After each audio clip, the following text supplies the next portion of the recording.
రైతుల ఆర్థిక అవసరాలను తీర్చేందుకు కేంద్ర ప్రభుత్వం అమలు చేస్తున్న కిసాన్ క్రెడిట్ కార్డ్ పథకం రైతులకు ఎంతో ఉపయోగకరంగా మారుతుంది. వ్యవసాయ ఖర్చులు, విత్తనాలు, ఎరువులు, పశుసంవర్ధక కార్యకలాపాలు, చేపల పెంపకం వంటి అవసరాల కోసం రైతులు తక్కువ వడ్డీకి రుణం పొందే అవకాశం ఈ పథకం ద్వారా లభిస్తోంది. ముఖ్యంగా 3 లక్షల వరకు ఎలాంటి పూచీకత్తు లేకుండానే రుణం పొందొచ్చని అధికారులు చెబుతున్నారు. వ్యవసాయ రంగాన్ని బలోపేతం చేయాలనే లక్ష్యంతో కేంద్ర ప్రభుత్వం ఇప్పటికే పీఎం కిసాన్ వంటి పథకాల ద్వారా రైతులకు ఆర్థిక సహాయం అందిస్తోంది. అదే సమయంలో రైతులకు సులభంగా రుణాలు అందించేందుకు కిసాన్ క్రెడిట్ కార్డ్ పథకాన్ని మరింత విస్తరించింది. ఈ పథకం కింద రైతులు అవసరమైన సమయంలో బ్యాంకుల నుంచి నేరుగా రుణం తీసుకునే అవకాశం ఉంటుంది. సాధారణంగా ఈ రుణాలపై 7% వడ్డీ రేటు వర్తిస్తుంది. అయితే రుణాన్ని నిర్ణీత గడువులో చెల్లిస్తే కేంద్ర ప్రభుత్వం 3% వరకు వడ్డీ రాయితీ అందిస్తుంది. దీంతో రైతులకు వాస్తవంగా చాలా తక్కువ వడ్డీ భారమే పడుతుంది.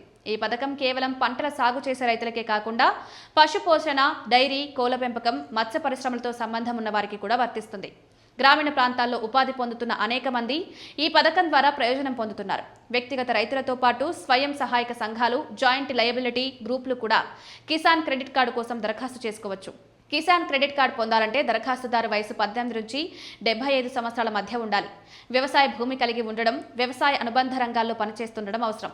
దరఖాస్తు సమయంలో ఆధార్, పాన్, ఓటర్ ఐడి వంటి గుర్తింపు పత్రాలు, చిరునామా ధృవీకరణ పత్రాలు, భూమి రికార్డులు, పట్టాదారు పాస్బుక్, బ్యాంక్ ఖాతా వివరాలు సమర్పించాల్సి ఉంటుంది.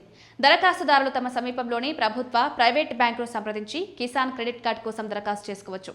ప్రస్తుతం అనేక బ్యాంకులు ఆన్లైన్ ద్వారా కూడా దరఖాస్తు స్వీకరిస్తున్నాయి. బ్యాంక్ అధికారులు వివరాలను పరిశీలించిన తర్వాత కార్డు జారీ చేస్తారు. ఈ కార్డు రూపే డెబిట్ కార్డు తరహాలో పనిచేస్తుంది. వ్యవసాయ కార్యకలాపాలకు అవసరమైన నిధులను సకాలంలో అందించడం, రైతులపై అధిక వడ్డీ భారం తగ్గించడం, అనధికార అప్పులపై ఆధారపడకుండా చేయడం ఈ పథకం ప్రధాన లక్ష్యం. దీంతో లక్షలాది మంది రైతులు సులభంగా రుణ సదుపాయం పొందుతూ వ్యవసాయ కార్యకలాపాలను మరింత సమర్థవంతంగా కొనసాగిస్తున్నారు.